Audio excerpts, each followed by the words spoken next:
the risk landscape evolving? That's one question. And the other one is, in that context of the trade-based money laundering risk specifically, how do you see the collaboration going on? Are there any areas where you feel the innovation and collaboration could be happening more at the information stage, and also with respect to sharing the trends analysis and other different aspects?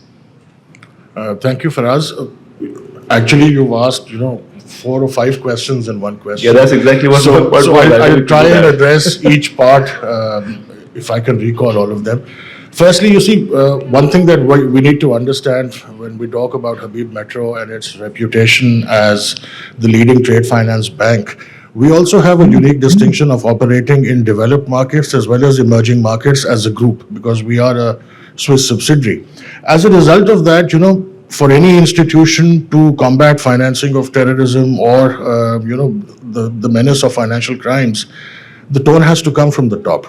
And I think we are blessed as an institution by having a board that is cognizant of regulatory developments that are taking place. I mean, TBML guidelines came in Pakistan 2019, Hong Kong started much earlier. So the learning curve has been steeper for us as a group. So we have learned from that. That's one thing. Secondly, that has helped us in implementing a more robust system of controls within the organization. Technology, of course, plays a very important part. That can't be denied. There are several solutions available in the market. We are gradually moving towards AI, which is also going to be the next level. But then there's also an area where a lot of focus needs to come in, which is the data that you're punching in, because people were talking about sanctioned ports and vessels, but there have been cases where, you can breach that by simply mentioning any port in, for example, Russia. System will not pick it up. So that also needs to be developed. Simultaneously, when we talk about collaboration, I think Pakistan as a country has come a long way. When we talk about PSW as an initiative, there is a lot of collaboration there. But I think there is a need where the challenges can be addressed. Now, when we talk about challenges in TBML, the main areas are, there can be container tracking, vessel tracking to be done continuously. Price verification remains a challenge, and I personally feel that that's an area where the government can, probably help us out as as the financial sector by providing access to at least HS code-wise average prices that are being fed in the system. That would also, help a lot in terms of understanding and comparing prices, because we're doing it on an institutional level, everybody's doing it that way. But you get a flavor, and that can help, and it's a low-hanging fruit for us. When it comes to public-private partnerships, in the presentation given by the DG FMU, she mentioned about the trade-based STRs that have been recently launched, and it's a pilot project. One thing that probably FMU also doesn't know is that in 2018, when ADB was devising those trade SARs, I was very fortunate to be selected by them as part of the pilot team. So we were the ones who actually defined, we had several meetings, and we defined those. And I think that was the idea behind it, and then we had it implemented in the FATF plenary some years ago. Now, I think there is more need in terms of collaboration, because there are the custom authorities here, there is, the banks, and then of course, once you do submit an STR, there are the law enforcement agencies. And that's a leg where I think most of us as practitioners feel that there is need for not only collaboration, but probably consideration as well. Because we fulfill our responsibilities as a good corporate citizen, but then we face the brunt of it when it goes to the agencies that are investigating. And I think that's an area we need to focus on. Having said that, I think, lastly, just to conclude what I'm saying, one thing we need to adopt as an industry is that we are usually very reactionary. We're not proactive. And there are a lot of times when, you could easily identify areas where you could report transactions, but people usually wait for the law enforcement agency to start conducting their investigation, and then they approach. And I'm shifting my response from TBML to CFT, because that's also an area which is a challenge, because most scenarios that you build up are on a higher level for AML, whereas TF has a lower threshold.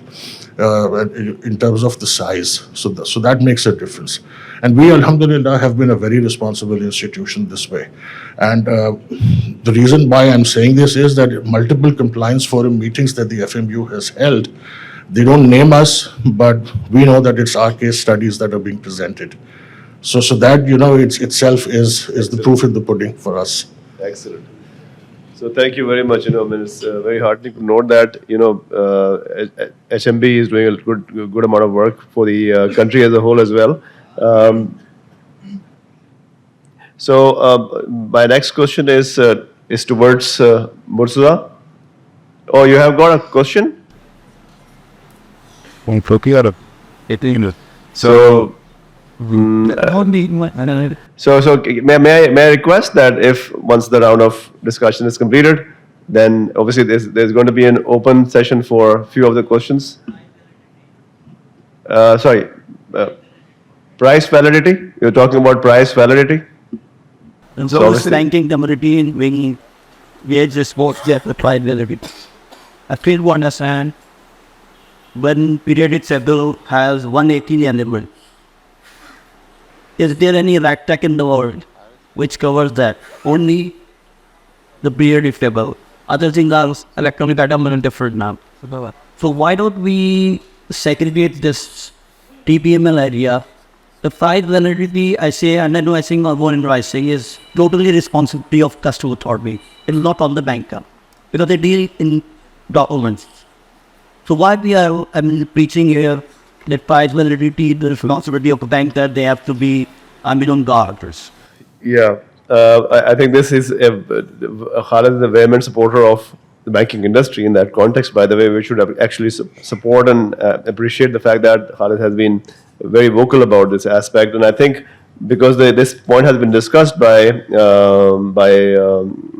Hasnain, I would rather request Hasnain if you could try and throw some light on this specific question, and also the fact that obviously do you think that obviously considering the regulatory regime that is enforced upon yourselves as of now, is it your responsibility, and if yes, to what extent, and what are the solutions that would help you in relation to addressing this risk? Well, firstly, let me say this at the outset that there is a part everybody has to play. You can't really affix responsibility in this day and age to one function. Yes, I agree that we have been a bit overarching in terms of assigning responsibilities on bankers, but I'm not here to contest that, and I don't think we should, because the regulatory framework has a thought process involved. Hearing your question, the only thing I felt like doing when it was more of a statement than a question actually. So I thought of getting up and clapping, because I do agree with a lot of things that you're saying. But then we have to understand that, we operate in an environment where things are evolving. And I've been heading compliance since 2005. And I have witnessed the evolution that has taken place. The thought process, not only at the banker's end, but also at the regulator's end. So I think it's a bit premature for us to overreact in terms of responsibilities and who should be doing what. So, the suggestion that I gave in terms of allowing some sort of access to the HS codes and, the declared values maintained by customs can be a solution, so that each of us can review it rather than, shifting our responsibility totally on the customs authority. We can, work for our mutual benefit. And that is the ultimate objective for any control that is established in any sector. There will be regulators and there will be, institutions, and they will have to work hand in hand. Yeah, but I think Khalid has a very good point in the sense that obviously the kind of best practices are being followed across the world, and also the kind of onus that lies then on the banks in terms of doing all that, even if the access is received with respect to HS code from the custom authorities database. I mean, there is going to be a lot of responsibility which is going to be then shouldered by the banks in terms of assessing the risk and then responding to the risk. But you're absolutely right, Hasnain. I think there have to be certain way forwards. You see, the problem here is that we've seen the evolution of the fact where most bankers would take cover behind UCP Article 5 and say banks deal in documents. That's not flying anywhere, but not even in Pakistan, not globally. Agreed. There is a shift in responsibility. There is an expectation of regulators. The international global standards have also been raised, the bar's been raised. So I think we, as institutions, need to play our part.